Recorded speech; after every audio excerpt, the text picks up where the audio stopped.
Hello, in this video, we will begin to introduce strings and characters in Python. A string is a sequence of characters. Python treats characters and strings the same way. A character is treated as a string that contains just one character in Python.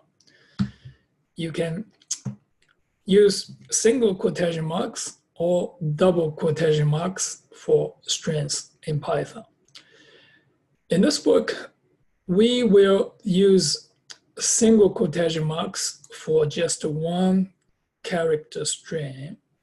That is very common for other languages. So this is just to be consistent when you convert your Python code to other language. So that's going to be easy conversion. And for other strings, we use the double quotation marks.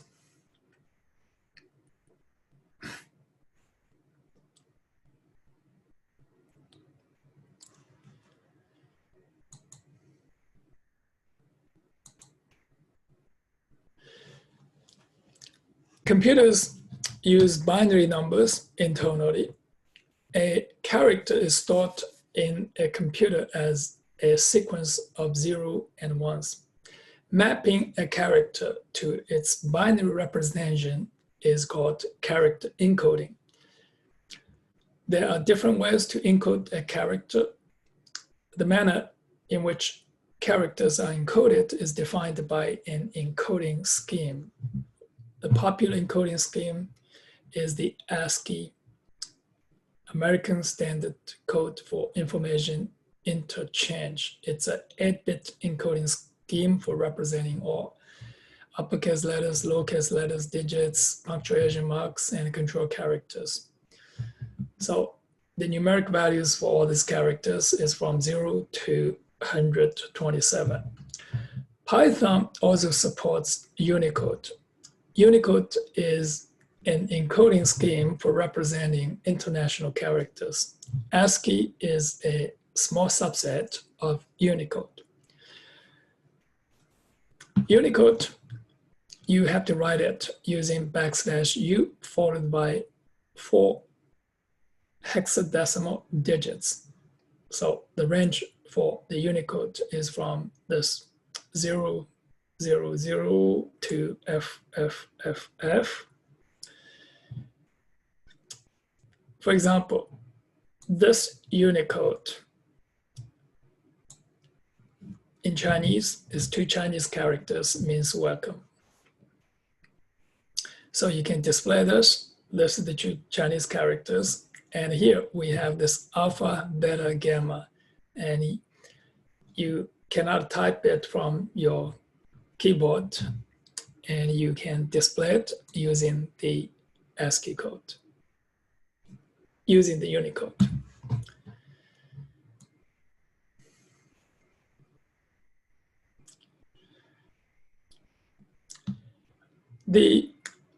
We are going to use, mostly we're going to use the ASCII code. So let's look at the how the code, all these characters are coded. For the digits 0 to 9, so this is 49 to 57. So this is in this order, 1, 2, 3, and or to 9, and starting from 0. So the this is the corresponding Unicode.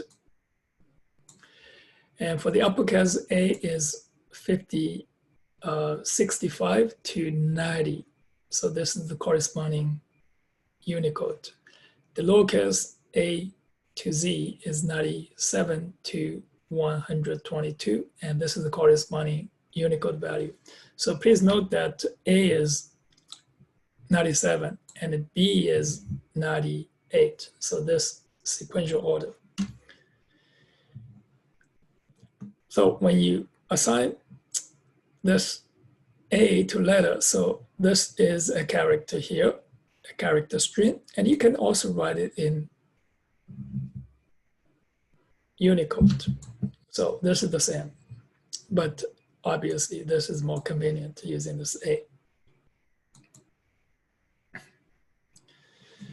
You can use the odd and cal functions to obtain the ASCII code for the character and to obtain the character from the ASCII code. So here, this is the character A. So this is the variable here, CH. So what is odd CH? It's 97. So what is the cal 98? So that it gives you B. So that's here to get the ASCII code and to get the character from ASCII code using odd and CHR. So now this is interesting here. So this odd A minus odd A uppercase is 32. So what about the odd D minus odd D uppercase, the lowercase odd and uppercase odd? So it's the same, 32. It's offset. So this is offset. You can now use this, get the offset here using this A lowercase and A uppercase. So now we have the lowercase letter H. So what is the corresponding uppercase letter? So you can get the odd of this letter H minus offset and then convert it into the character. So here, this is the lowercase letters. The ASCII code is larger than the uppercase. So this is what you do is you're gonna get this uppercase right here.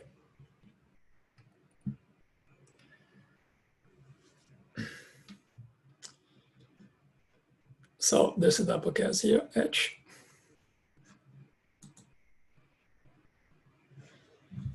Suppose you want to print a message with quotation marks in the output here. So you want to have he said, so with the quotation mark. And if you write this statement, it's incorrect because Python interpret stops right here and don't know what to do with the rest. So now what you have to do is to use this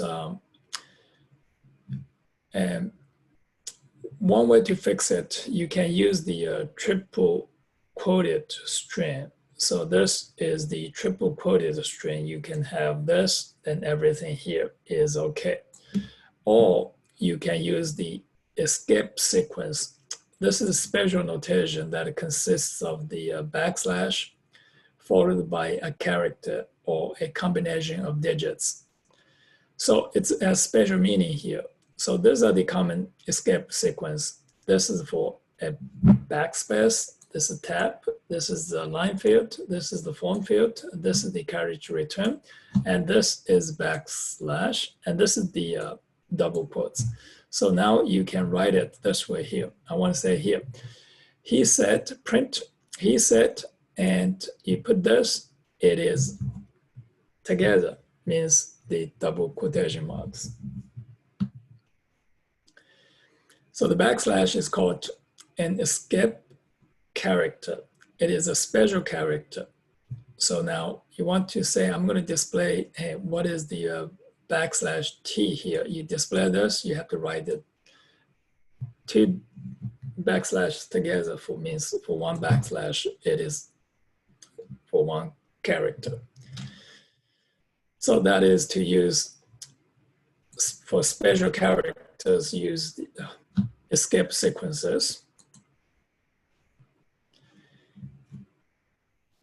Printing without new line. So when you print it, so when you print this, just say, I want to print this. Now what you get is you print this, then you start a new line. So if you don't want to have a new line, you can say, I'm going to end with what? So if you say, I'm going to end with nothing, here you can write this. And that means end with nothing, but you stay in the same line. So let's watch this here. And you run this. Right now, you have a space. Now, I don't want a space, and you can see that there's no space here. So this is good. And if you don't want to go to the next line, and you can have an end with this empty. string. Or you can end with other things here.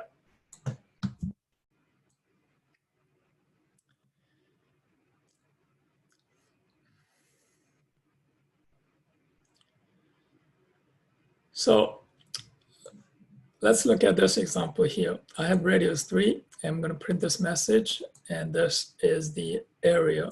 And now I don't want a new line. I have a comma here. So this is a comma. And the diameter is 6. The area is this, and the diameter is this. So I can change this and just give a space right here. And so now you see this is, and the diameter is 6.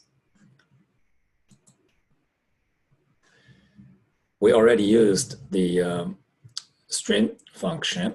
So this is to convert a number to a string. You can convert anything to a string. So here is this Boolean value true to a string.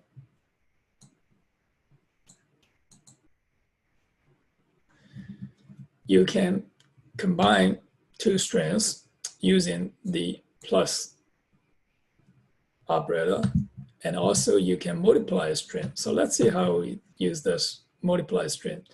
So here, let's see, I have this string is S1. So this is S1 is welcome. Now we do a 3 times S1. What does that mean? Is you're going to repeat this S1 3 times. Same thing, you can have S1 times 3, so same result. So that is repeat.